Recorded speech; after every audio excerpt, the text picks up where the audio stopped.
On est sur un cycle de conférences, hein, donc aujourd'hui sur le stress et sa régulation chez les étudiants.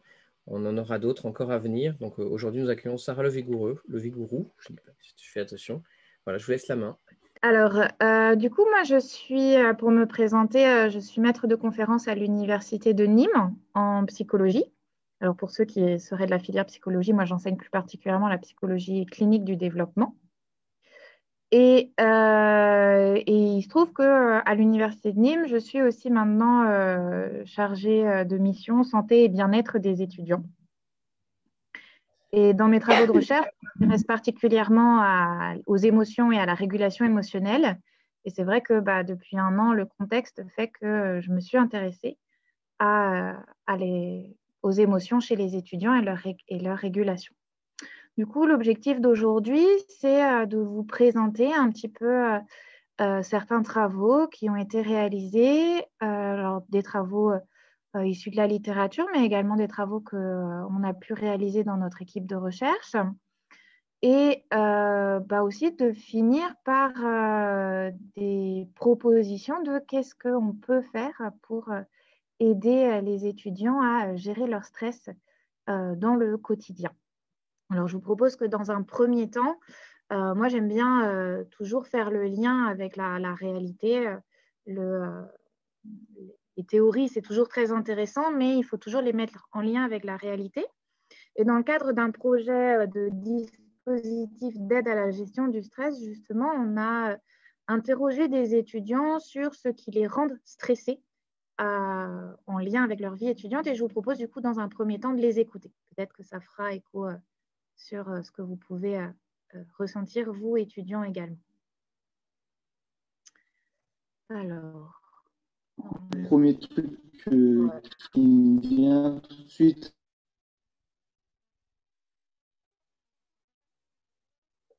je me permets juste de faire pause pour vérifier. Est-ce que vous pouvez me confirmer que vous entendez bien ce que dit l'étudiant? au début de cette année, quoi, c'est de se Est-ce que vous... Ouais, super.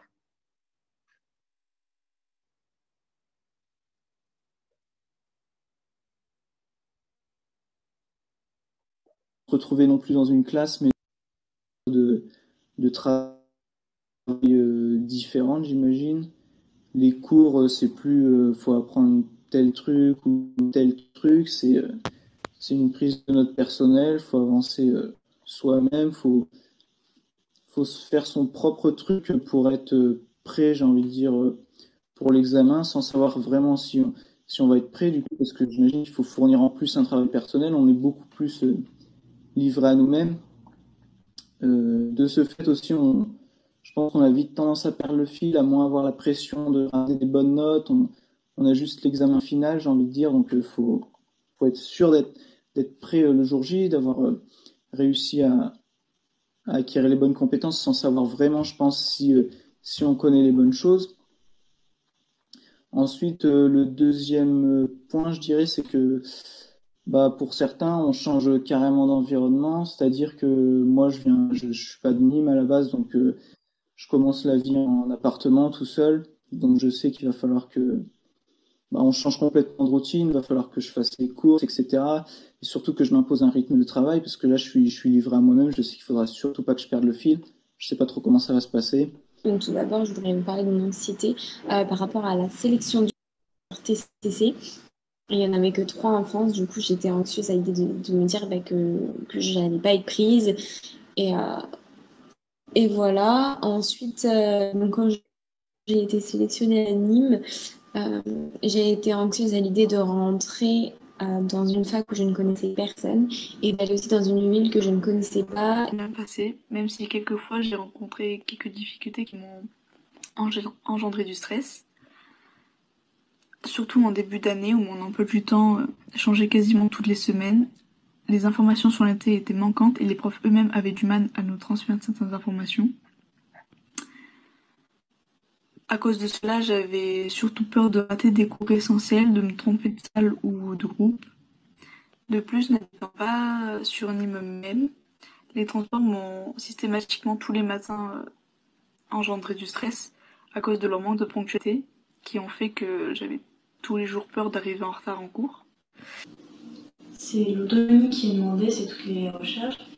Et on va dire que je manque d'autonomie pour aller justement chercher, aller tout ça. Donc ils demandent souvent plus, ou alors quand il y a une question qui peut être posée en cours. Je connais vaguement, mais j'ai pas les réponses précises, ou alors... Premier partiel, du coup, je savais pas ce que c'était. Voilà, comme toutes les personnes qui passent les partiels en L1. Et déjà, je suis quelqu'un de très stressé de base. Là, j'ai fait une crise d'eczéma, alors que j'en avais jamais vu de toute ma vie. Et en vrai, j'avais pas l'impression d'être spécialement stressée ou quoi que ce soit. Mais je pense que, en fait, genre, je le montrais pas, je voulais pas voir que j'étais stressée. Du coup, ça ressortait sur ma peau et ça a été assez bizarre comme situation parce que je me rendais pas compte que j'étais stressée. Moi, je suis quelqu'un de très stressé, donc moi, juste le fait, tout ce qui est les oraux, moi, c'est quelque chose qui me terrorise. Pourtant, je suis pas quelqu'un de timide, mais les oraux, vraiment, c'est une peur que j'ai depuis toute petite. Et du coup, ça continue la fac, ça n'a pas changé.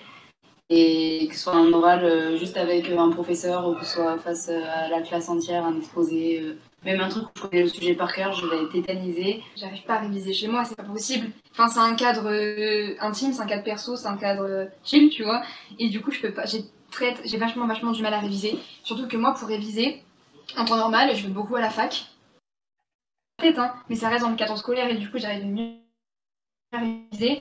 Alors que chez moi, j'ai une maison avec un grand jardin, j'avais la piscine, les soleils, j'allais faire beaucoup de sport. J'avais pas un rythme j'avais pas un rythme très sain. Je me couchais tard, je me levais tard. Du coup, pour réviser, c'était compliqué, sachant que je révise le matin. Donc voilà. On me dit souvent que je suis pas quelqu'un de particulièrement stressé. Voilà, je suis assez tranquille dans la vie en général, même dans les études, tout ça. Il n'empêche, il y a vraiment des moments où je vais stresser, notamment en tant qu'étudiant, quand je vais arriver en période d'examen, tout ça. Il y a le stress qui commence à monter. Et, c'est vrai que j'ai cette tendance à commencer à stresser, à réviser. Et au moment de l'examen, ça m'aide à rester concentré. Voilà. Après, pour en venir aux trucs qui m'ont plus posé problème, c'était par rapport surtout aux travaux de groupe. Parce que durant le mois d'avril, j'ai dû finir 2 dossiers en même temps. La deadline, c'était fin avril. Et je sentais un peu des difficultés durant ces travaux de groupe parce que vu qu'on ne se voyait pas, c'était plus difficile de mettre le doigt sur ce qui allait pas, sur ce que chacun avait à faire. On se parlait quand même à distance, tout ça, mais c'est... Alors là, du coup, le montage je trouve que ça aurait pu moins bien fini, mais en tout cas, j'espère qu'au travers de ces témoignages, vous avez pu voir qu'il y a déjà des étudiants qui expriment être très stressés, d'autres pas trop, que certains mettent en évidence des façons différentes d'exprimer, de ressentir du stress, et que dans leurs témoignages, ils ont un peu abordé des choses différentes pour expliquer qu'est-ce qui les a rendus stressés. Alors, je crois savoir que du coup, dans ce cycle de conférences, vous avez déjà eu des intervenants qui sont venus vous parler de ce qu'est l'anxiété et comment l'expliquer d'un point de vue en tout cas physiologique, si j'ai bien compris. Moi, du coup, je vais vraiment vous parler des processus psychologiques associés et je ne sais pas si on vous en a parlé, mais je ne peux pas ne pas vous parler d'un modèle du stress qui est le modèle transactionnel proposé par Lazarus et Folkman en 1984, qui définit le stress comme étant la transaction particulière entre un individu et une situation dans laquelle celle-ci est évaluée comme débordant les ressources de l'individu et pouvant mettre en danger son bien-être. Alors, c'est une définition qui peut paraître peut-être un petit peu compliquée comme ça quand on ne la connaît pas. Alors, on va essayer de la déconstruire pour pouvoir l'organiser. L'idée de départ, c'est qu'on part bien d'une situation dans laquelle on est et que l'on va évaluer, que l'on va chercher à interpréter. Nous, les situations, en tout cas en tant qu'étudiants, les situations qui vont être interprétées vont notamment dépendre d'un certain nombre de principes qui sont l'éloignement possible avec les proches, la famille, plusieurs des témoignages qui ont été proposés disaient que jamais, ils ont dû partir, s'éloigner pour pouvoir aller à l'université, se sont retrouvés seuls, possiblement également qu'avec le confinement, se sont retrouvés isolés de leurs proches lors des périodes de confinement, et que ça peut être difficile à vivre, que cela entraîne aussi une demande de beaucoup d'autonomie, la transition du rythme scolaire lycéen et du rythme de l'autonomie à l'université n'est pas du tout la même. À l'université, il n'y a personne qui est là pour vraiment surveiller si vous êtes là ou pas, si vous avez bien travaillé ou pas. Et donc, il faut que vous réussissiez à gérer seul les éléments. Voilà, vous avez le bonjour de mon chat. Là. Le rythme d'études, les horaires, c'est très irrégulier. On a des semaines qui sont très, très chargées et 2 semaines plus tard, beaucoup moins. Donc, pour trouver un rythme régulier de travail, ça peut être difficile. Et quand on arrive, il faut créer de nouvelles relations sociales. Et pour le coup, cette année, je pense que pour les nouveaux arrivants à l'université, ou en tout cas ceux qui arrivaient dans des nouvelles promotions, ça a pu être difficile de rencontrer, de nouer des relations avec des personnes que l'on pouvait ne pas vraiment interagir de manière privilégiée avec eux. On a du coup le travail évidemment universitaire et la période des examens que l'on sait est toujours une période un petit peu difficile.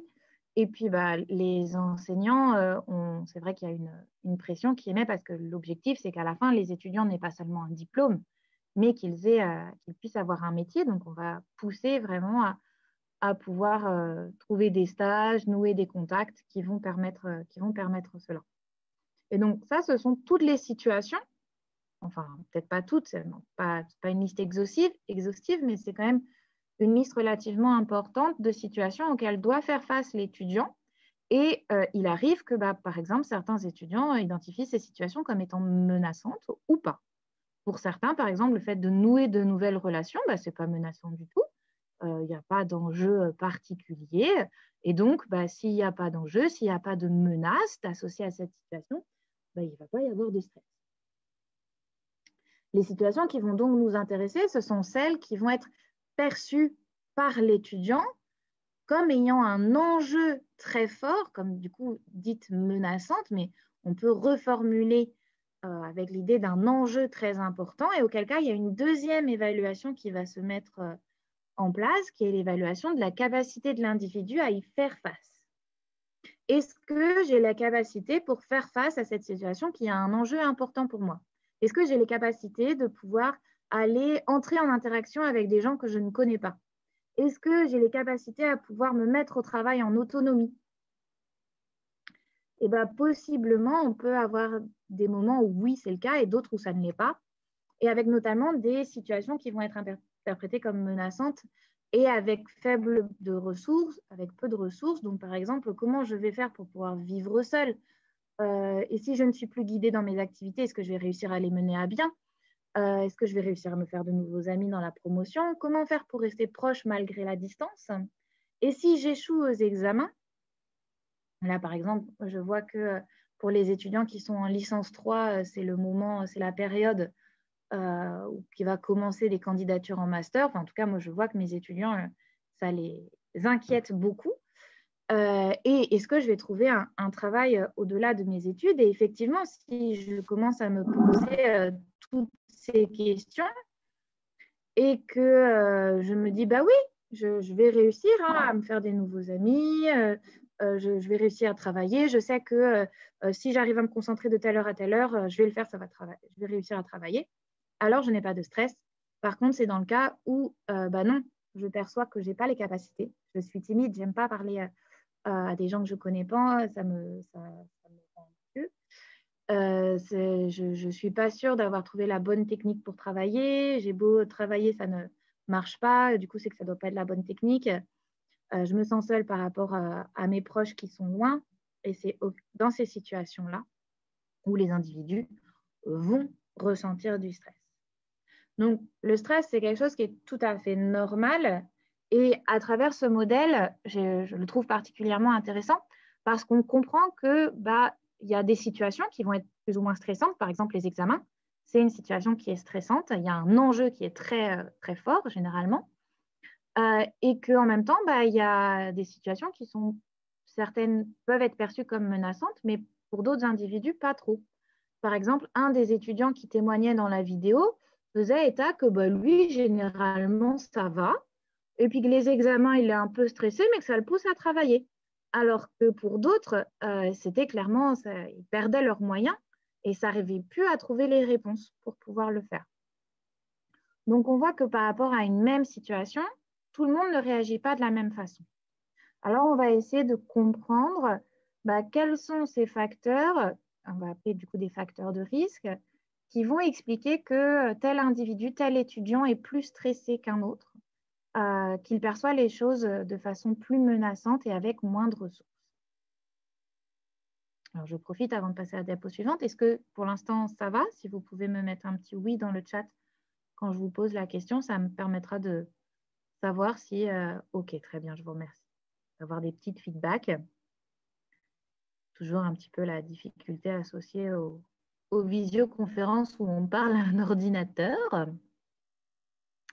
Alors, concernant justement ces facteurs associés à un état de stress plus élevé chez les étudiants, on va en retrouver plusieurs. Il y en a dans les faits énormément. Je ne vais pas tous vous les lister, je vais vous en lister les principaux. Une perception d'un soutien social perçu qui est faible, donc on peut difficilement compter sur les autres.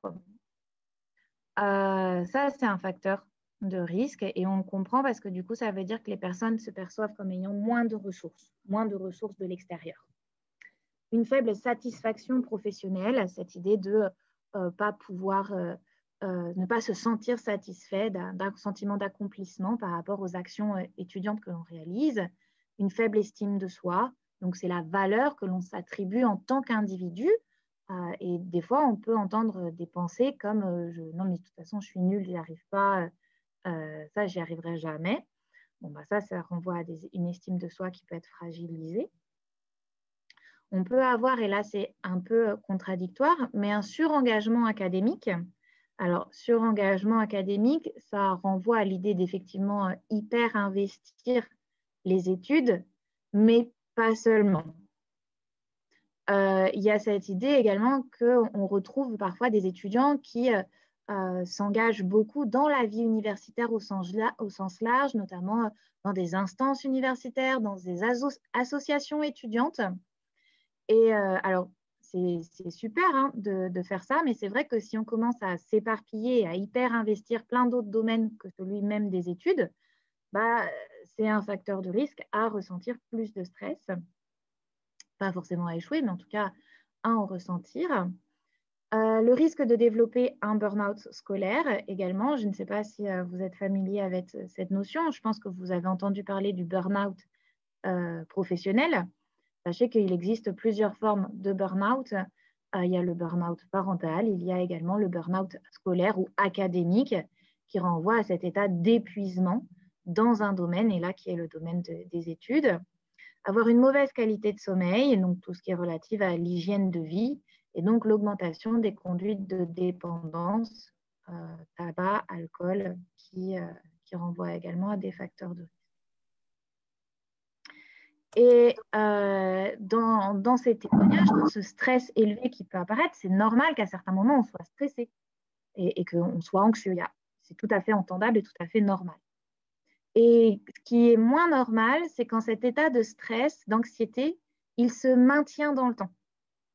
Là, du coup, ça devient vraiment désagréable et c'est là où ça va avoir le plus de conséquences négatives. Et comment expliquer que ça se maintient dans le temps? Il existe notamment une théorie qui est celle de l'ambivalence des efforts versus récompense. Et qui dit que si les récompenses que je vais avoir par rapport à mes efforts fournis sont moindres que le poids des efforts que je dois faire, alors du coup le stress va se maintenir. Et dans l'illustration que je vous fais là sur ce diaporama, vous remarquez que en termes de récompenses, j'en ai mis plus qu'au niveau des efforts. Parce que ce n'est pas le nombre de récompenses qui compte, c'est vraiment leur valeur. Et je peux avoir effectivement, à l'issue de tous mes efforts, obtenir des diplômes, obtenir de la reconnaissance, pouvoir atteindre mes projets qui sont futurs. Ce ne sont pas des récompenses qui sont quotidiennes, alors que mes efforts, eux, doivent être quasi quotidiens. Et donc, ils vont avoir un poids dans la balance qui est beaucoup plus fort. Et auquel cas, quand les efforts sont plus lourds que les récompenses, et généralement, l'inconfort, le stress va se maintenir. Et les étudiants sont une population qui est identifiée comme particulièrement vulnérable à l'état de stress.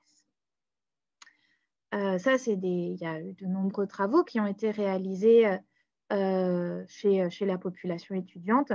Alors, il ne faut pas se cacher qu'effectivement, pour les enseignants-chercheurs, la première population à qui on a accès, ce sont les étudiants.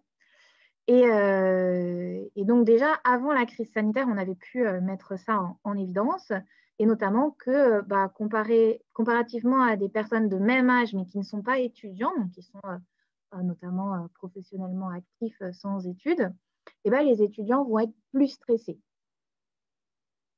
Et cet état de stress, on va avoir du coup, ça ne va pas forcément se développer en niveau de trouble, mais on a quand même quasiment un quart des étudiants qui présentent des symptômes anxieux et quasiment un tiers, un peu moins d'un tiers, qui présentent des symptômes dépressifs.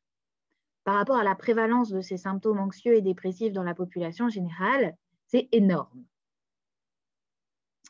Et ça a certaines conséquences, et notamment des taux d'abandon et d'échec en première année qui sont relativement importants. Donc ça, dès la première année, sauf qu'en fait, quand on s'intéresse aux étudiants, pas que à ceux de première année, mais qu'on prend en considération leur avancée dans le parcours universitaire, et plus les étudiants sont avancés dans leurs études, plus ils sont stressés.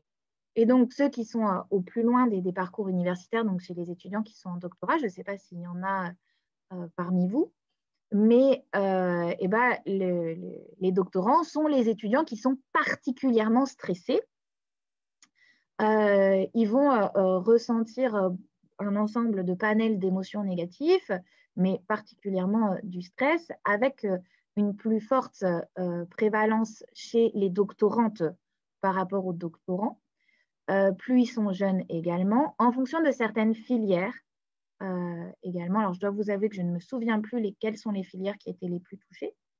En fonction de la satisfaction liée à l'encadrement, bon, ça, je pense que pas trop de surprise, et de l'activité physique et du sommeil. Et je profite de ce prédicteur du stress qui est celui de l'activité physique pour vous en parler un petit peu, parce que l'activité physique et sportive, c'est bien que ce soit quelque chose de protecteur. C'est une activité, c'est un comportement qui va réduire considérablement entre le passage du lycée et l'entrée à l'université. Alors, on peut notamment l'expliquer par le fait qu'au lycée, il y a des heures d'activité physique et sportive qui sont obligatoires, ce qui n'est plus le cas à l'université, si bien que 30% des étudiants n'ont aucune activité physique. Alors, quand je parle pas seulement d'activité physique et sportive, hein, je parle là vraiment d'activité physique, donc c'est-à-dire qu'il y a une très forte augmentation des comportements de sédentarité, d'où ma petite illustration. Or, c'est dommage parce que la pratique d'une activité physique et particulièrement d'une activité physique et sportive, ça réduit le stress, ça augmente le niveau de satisfaction corporelle et ça augmente l'estime de soi, donc la valeur que l'on s'attribue à soi-même. Donc ça, c'est ce qui renvoie aux études qui étaient réalisées chez le stress et le vécu des étudiants avant la pandémie, avant la crise sanitaire de la Covid-19.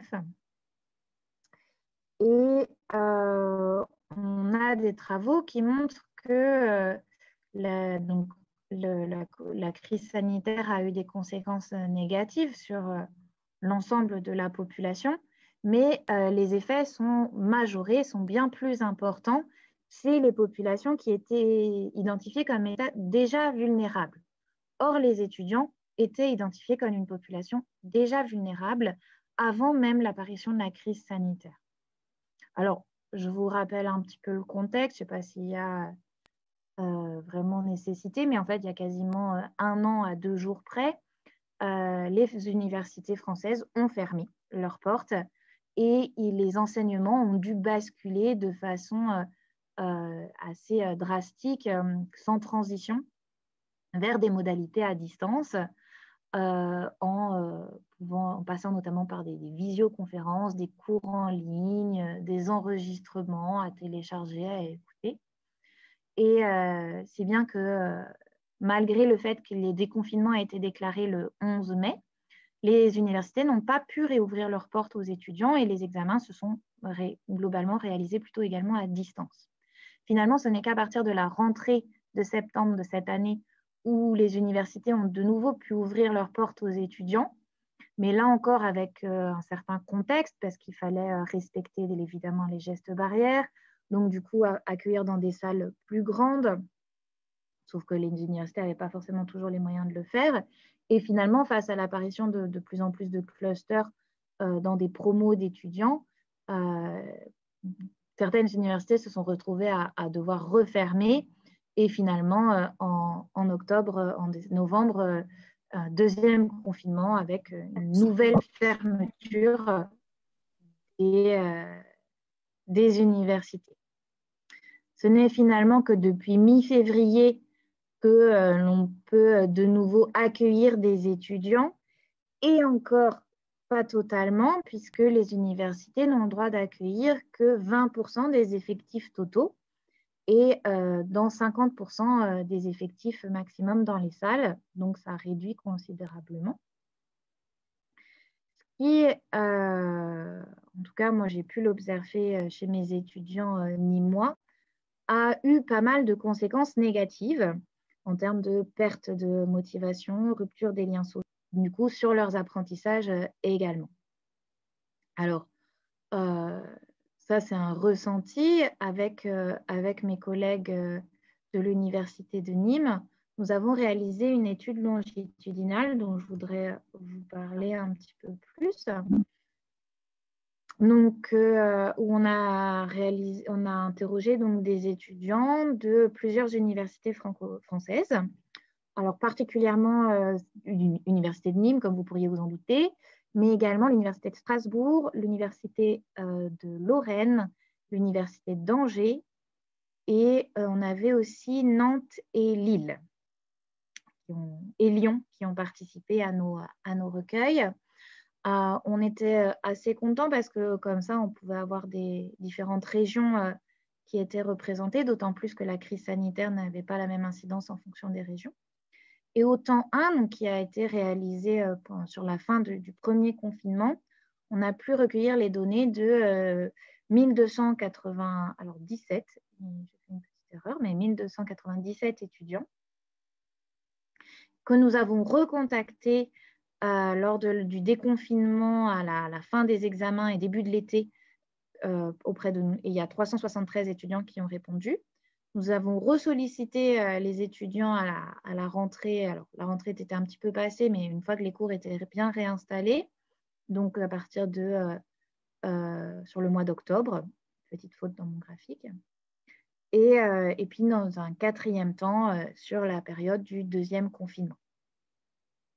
Donc, vous remarquez que nous avons eu pas mal de pertes, mais en tout cas, nos résultats vont dans le sens de pouvoir étudier les conséquences du confinement et même conséquences à long terme au niveau des symptômes anxieux et dépressifs, des tracas, des inquiétudes de santé, du mode de vie des étudiants, que ce soit en termes d'alimentation, de consommation d'alcool, de pratique d'activité physique et sportive, et pour essayer donc du coup de voir leur évolution et quelles conséquences ça a sur leur santé de manière générale. Les premiers résultats ont fait l'objet d'une publication en tout cas sur le premier temps de mesure qui était du coup le temps du confinement. Et notamment ont mis en évidence des conséquences sur la santé mentale, sur les issues cliniques assez importantes chez les étudiants. Alors, c'est des résultats qui sont tout à fait cohérents avec d'autres pays, notamment européens, mais d'autres pays du monde, avec une augmentation des symptômes dépressifs.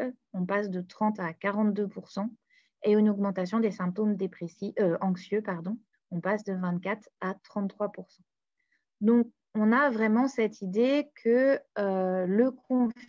les étudiants étaient une population vulnérable à ces symptômes, mais que le confinement est venu aggraver la présence de ces symptômes. Et donc, on a essayé de comprendre pourquoi est-ce qu'il y avait certains facteurs liés au confinement qui pouvaient intervenir. Et du coup, là, moi, j'aimerais bien peut-être vous laisser un petit peu la parole et vous proposer, vous demander, à votre avis, en lien avec le confinement, quels sont les facteurs qui pourraient expliquer que, voilà, on a une telle augmentation, qu'est-ce qui pourrait jouer sur ces symptômes anxieux et dépressifs? Vous pouvez passer soit par le chat, soit je vous inviterai à réactiver vos micros si vous avez des idées. L'incertitude. L'incertitude, alors l'incertitude de quoi? De manière générale ou associée à un contexte particulier? Oui, savoir quand est-ce que les mesures sanitaires vont s'arrêter, quand est-ce que les cours vont reprendre en présentiel. Le fait de ne pas savoir, c'est assez angoissant. Ok, tout à fait. Donc, d'accord, l'incertitude, je vous remercie. Alors, dans le chat, il y a la solitude, l'isolement, l'enfermement, l'avenir incertain, le fait de moins sortir, moins de possibilités de décompresser, voir que la situation ne s'arrête jamais. Alors, du coup, là, je vous pose vraiment la question par rapport au premier temps, hein, le premier confinement. On n'est pas encore sur là maintenant, cette continuité.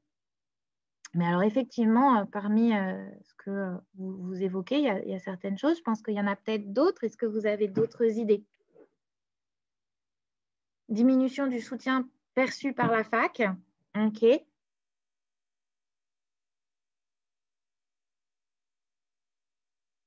Pas de contact social. Donc, l'isolement.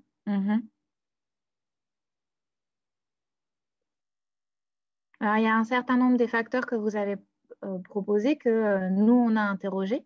Alors, pas tous. Par exemple, le dernier qui est proposé par Mia, le soutien perçu par l'université, ça, c'est quelque chose à laquelle on n'a pas pensé. Mais sinon, sur les autres, on a mesuré différentes choses. Et notamment, on a essayé de voir sur des facteurs un petit peu vraiment situationnels, sur le vécu, de comment vivre ce confinement.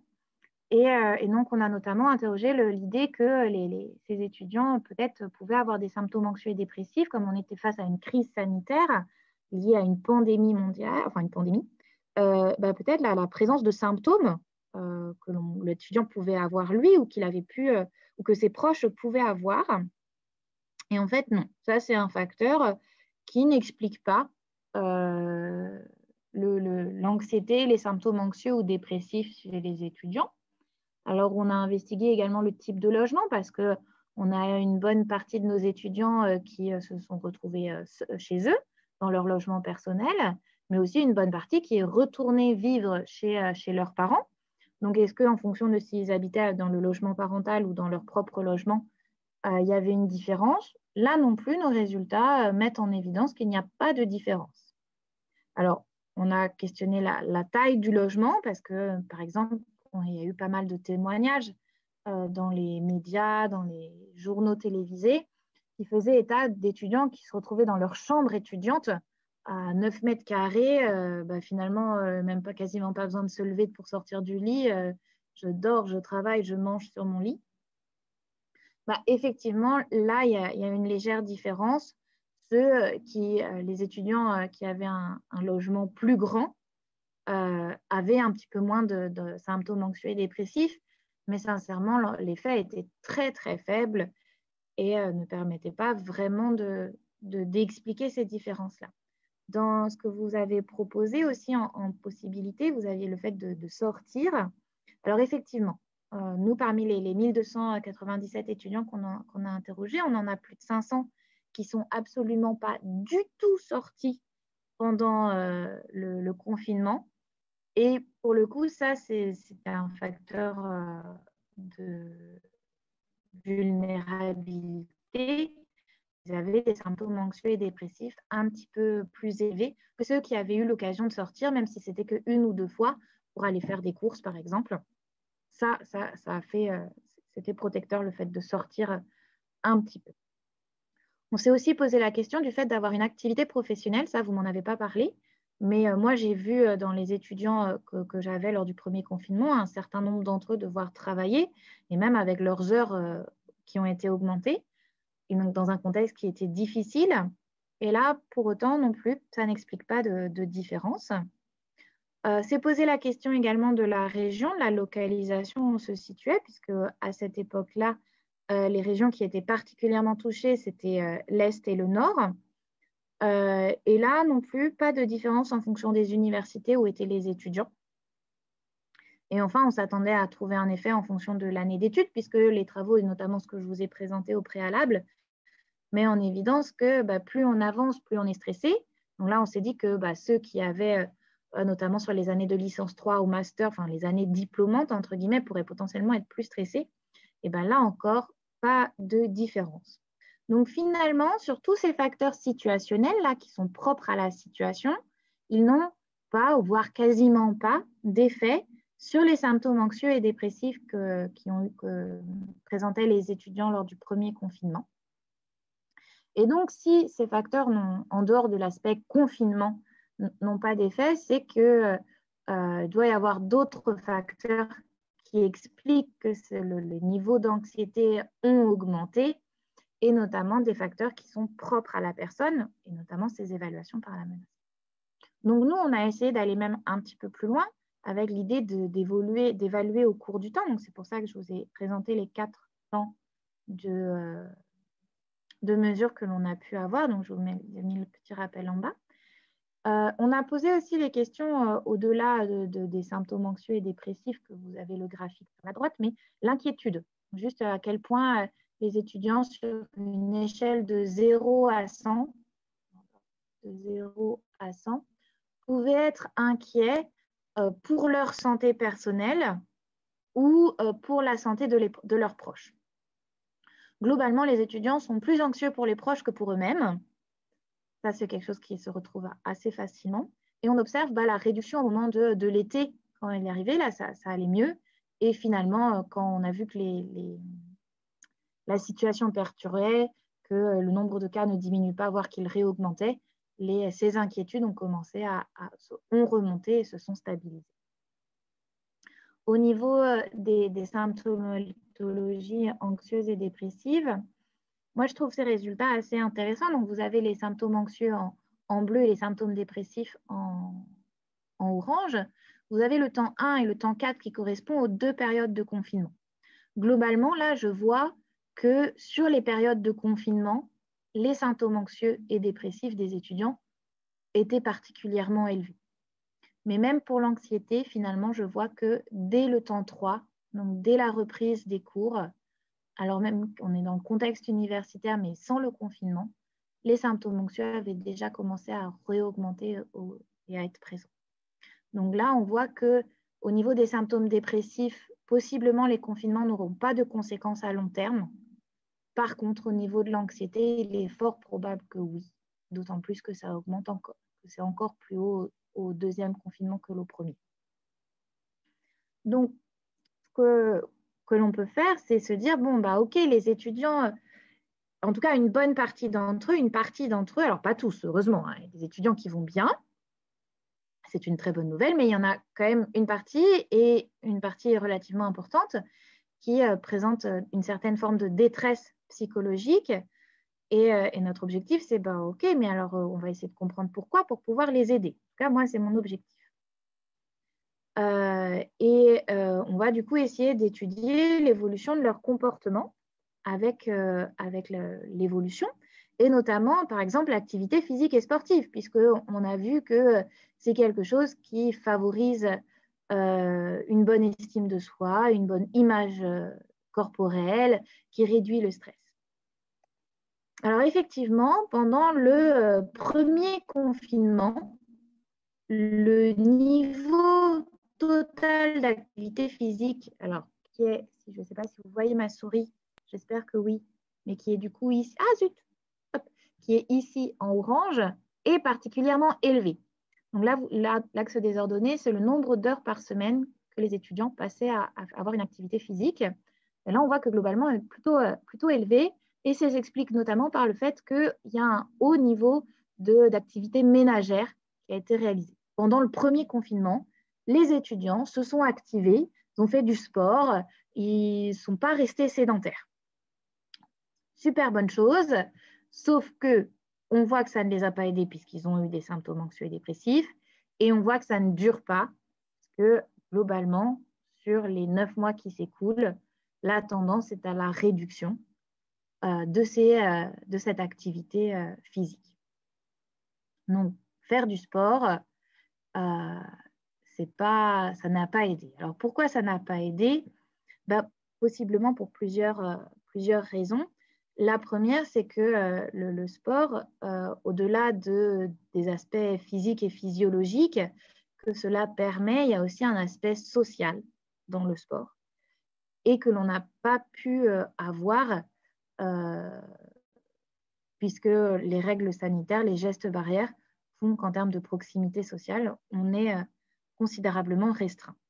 Donc, si on voit là qu'au niveau de l'activité physique, ça ne suit pas, il faut aller travailler sur autre chose, et notamment, du coup, ce que l'on appelle la régulation émotionnelle. Et donc, nous, là, on va parler de régulation du stress. Est-ce que ça va aussi pour l'instant, toujours?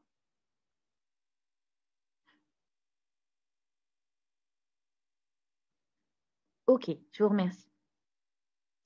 Alors, on voit que de manière assez classique, hein, avant les travaux sur le confinement, plus les étudiants qui étaient stressés, en tout cas plus ils ressentaient des symptômes dépressifs, plus ils avaient tendance à utiliser certaines stratégies de régulation émotionnelle que l'on va considérer comme, entre guillemets, inadaptées, pas efficaces.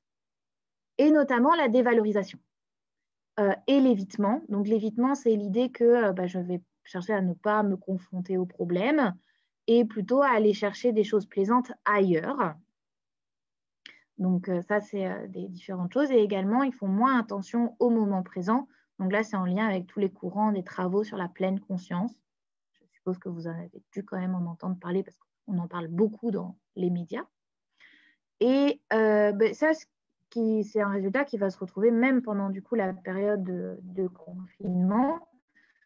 Nous, sur nos travaux, on a mis en évidence que les étudiants, plus ils étaient anxieux ou dépressifs, plus ils avaient tendance à utiliser des stratégies dites inefficaces, telles que le blâme de soi, le déni, le désengagement, donc c'est l'évitement, le soutien émotionnel et instrumental, donc le fait de demander de l'aide, de partager ce que je ressens, ou d'avoir recours à certaines substances, ça peut être tabac, café, mais aussi substances plus illicites.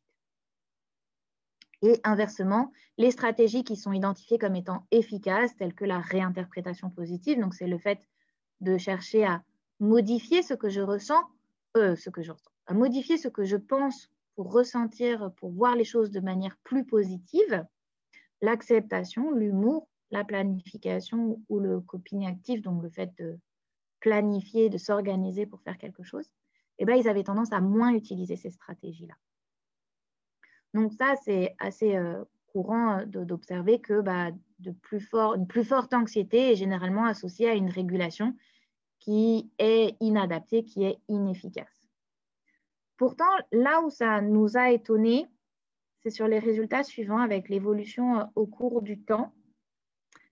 Parce que quand on regarde les niveaux d'utilisation des stratégies, donc c'est ce qui vous est présenté dans ce graphique-là, si on regarde par exemple même juste au temps 1, Et les stratégies qui sont en plein et en couleur, ce sont les stratégies adaptées. Les stratégies en gris pointillé, ce sont les stratégies inadaptées, inefficaces. Et les stratégies que les étudiants utilisent le plus, ce sont des stratégies adaptées. Là, les 2 stratégies qu'ils utilisent le plus, c'est l'acceptation et la réinterprétation positive. Donc, on pourrait se dire, c'est bien, ils utilisent les bonnes stratégies. Ouais, mais ça ne marche pas. Et comme ça ne marche pas, on va voir qu'ils vont avoir tendance à les utiliser doucement, mais en tout cas de moins en moins. Ce qui est normal, c'est qu'on comprend, quand on utilise quelque chose qui est coûteux, parce que ce sont des stratégies qui sont coûteuses en termes de ressources cognitives, et que ça ne marche pas, on va de moins en moins les utiliser. Or, ça, c'est vraiment très embêtant parce que l'idée, c'est que c'est les bonnes façons de pouvoir réguler pour pouvoir faire face au stress. Donc, ces résultats, à mon sens, ils sont assez importants parce que ça montre à quel point les universités, et particulièrement notamment les services universitaires de médecine préventive et de prévention de la santé, doivent avoir à cœur le soutien et l'accompagnement des étudiants et pas simplement au niveau pédagogique des enseignements.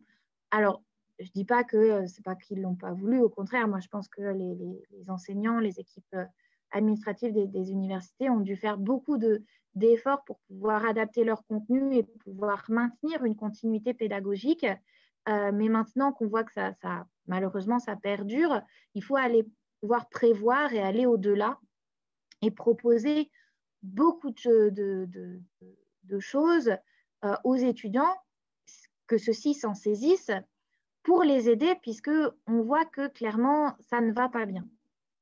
En tout cas, pour une partie d'entre eux. Alors, sur ce que l'on peut proposer, ça sera la dernière partie de mon intervention. Par rapport à ça, je suis allée du coup faire quelques petites recherches sur ce que les services, notamment de l'Université Paris-Saclay. Et sinon, ça se base sur ce que nous, on a pu mettre en place à l'Université de Nîmes. Il faut savoir que de base, déjà, les universités françaises mettent en place quand même un certain nombre de dispositifs d'aide aux étudiants, que ceux-ci sont parfois méconnus. Mais qu'au-delà d'être méconnus, il y a aussi un espèce de tabou de la part des étudiants qui ne demandent pas d'aide. Par exemple, il me semble que c'est à l'université de... Ah zut, voilà, j'ai oublié son nom. Je ne sais plus, mais une relative grosse université francophone, c'est Paul Verne, c'est... Je ne sais plus. Ah pardon, excusez-moi. Je n'ai pas vu les questions au cours du temps, du coup je me permets de m'interrompre et revenir. Par rapport à David, votre question, c'est quoi l'axe des Y? Ici, c'est le niveau d'utilisation des stratégies, ce n'est pas le temps. Sur le graphique précédent où c'était les activités physiques et sportives, c'était du temps, nombre d'heures par semaine. Là, pour les stratégies d'ajustement au stress, c'est vraiment le niveau d'utilisation. Est-ce que ça va?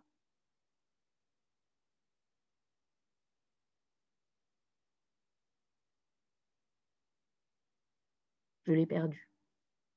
Ah, ok.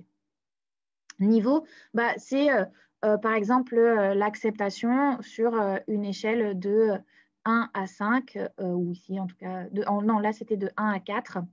Est-ce que vous l'utilisez pas du tout, un peu, plutôt, tout à fait? Et en fait, ça se mesure via des questionnaires, via des échelles qui sont déjà validées et qui permettent de mesurer l'utilisation de différentes stratégies d'ajustement. Ok.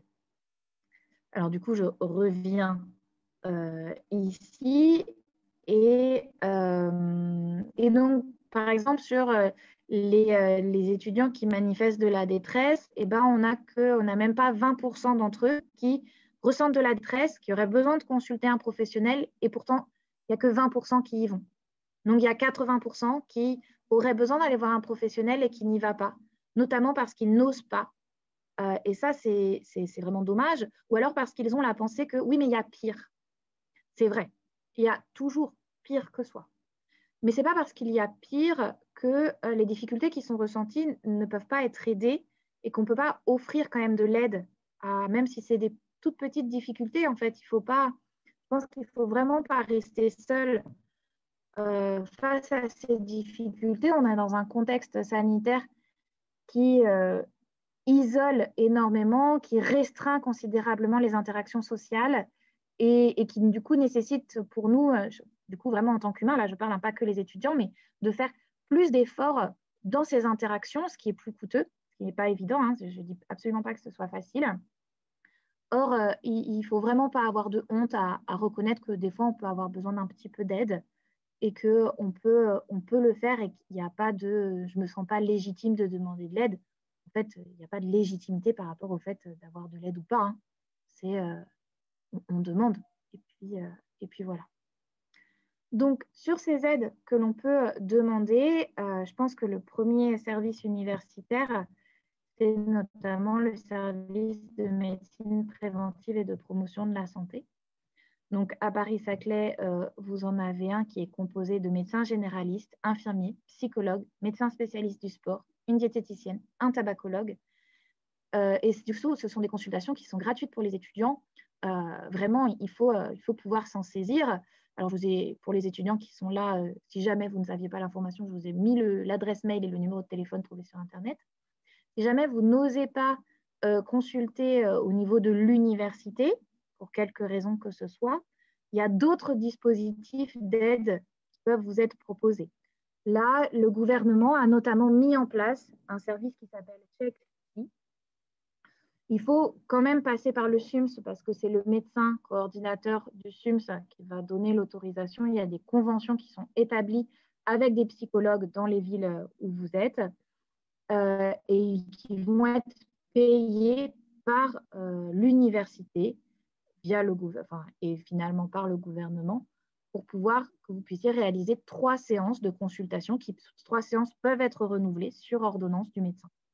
Donc ça, c'est tout à fait possible aussi. Si, là encore, vous ne souhaitez pas aller voir un psychologue, il y a encore d'autres services qui peuvent être proposés. Il existe des lignes, des hotlines qui peuvent être proposées. Vous avez notamment le Nightline. Donc là, ce sont des étudiants qui répondent au téléphone pour écouter des étudiants. Donc, c'est un service pour et par les étudiants. Ça peut faciliter de la proximité, ça peut peut-être faire être que le pas est moins important. Et sinon, en autonomie, il existe aussi plusieurs possibilités. Alors là, je vous ai mis notamment par rapport au dispositif Confétu, qui est un dispositif qu'on a réalisé à l'Université de Nîmes et qui était ouvert à tous les étudiants de toutes les universités. Donc, un dispositif en ligne centré sur la gestion du stress et la gestion des apprentissages. Donc, je sais que dans d'autres universités, il y a aussi des dispositifs en ligne comme ça qui se mettent en place. Vous avez des professionnels qui, sur leur site internet aussi, par exemple, proposent des séances de méditation, relaxation. Donc là, par exemple, je vous ai mis un lien vers un psychologue qui s'appelle Roland Poinceau, qui est spécialisé notamment en pleine conscience. Et sur son site internet, vous trouvez des enregistrements que vous pouvez télécharger et écouter de chez vous. Vous enregistrez sur votre téléphone et vous les écoutez. Et si jamais c'est encore trop coûteux, vous pouvez télécharger des applications. Vous avez par exemple Petit Bambou qui propose, alors il y a un moment où il faut payer, mais avant de payer, vous avez le droit à 10 séances de méditation de pleine conscience gratuite. Donc ça peut déjà être ça aussi. Donc ça, c'est sur les aspects un peu plus émotionnels. Sur les aspects activité physique et sportive, vous avez notamment du coup les services universitaires d'activité physique et sportive, SWAPS, qui proposent de nombreuses activités. Par exemple, j'ai vu qu'à Paris-Saclay, vous aviez des propositions pour 76 sports différents, ce que je trouve absolument super. À Nîmes, si on en a une vingtaine, c'est le bout du monde. Donc, vous êtes chanceux, c'est vachement bien. Au niveau financier, parce que malheureusement, c'est aussi un sujet de préoccupation intéressant, le Crous offre pas mal d'aides. Donc, il y a les aspects à niveau alimentaire, les repas à 1 € pour tous les étudiants. Mais généralement, il y a des assistants sociaux qui sont rattachés au Crous également et qui peuvent aider à pouvoir organiser face à des difficultés financières et qui notamment peuvent aussi ponctuellement pouvoir apporter une aide financière à des étudiants en fonction de leurs critères sociaux. Donc là aussi, ça se passe par les assistants sociaux. Et le gouvernement propose aussi, avec les confinements et ces difficultés-là, des aides d'urgence pour le paiement du logement de 200 €. Alors, ce n'est pas énorme, mais c'est déjà ça, j'ai envie de dire. Donc, ce n'est évidemment pas une liste exhaustive de tout ce qu'on peut proposer aux étudiants, mais ça montre qu'il y a tous ces dispositifs-là qui existent et qu'il y en a de plus en plus qui se créent, par exemple aussi au niveau financier. Alors, ça s'adresse cette fois-ci exclusivement aux personnes féminines dans l'assistance, mais Madame Vidal a promis que pour la rentrée de 2021, il n'y aurait plus de précarité menstruelle et qu'il y aurait des distributeurs de protection hygiénique dans toutes les cités universitaires. Donc ça aussi, ce sont des aides qui peuvent être proposées aux étudiants. Voilà. Et du coup, j'arrive à la fin de ma présentation. J'ai l'impression d'avoir été un peu vite. Je dois vous avouer que le fait de ne voir personne, ça ne m'a pas hétéro-régulée, mais j'espère avoir été relativement claire et du coup, je reste toute disponible pour répondre à vos questions.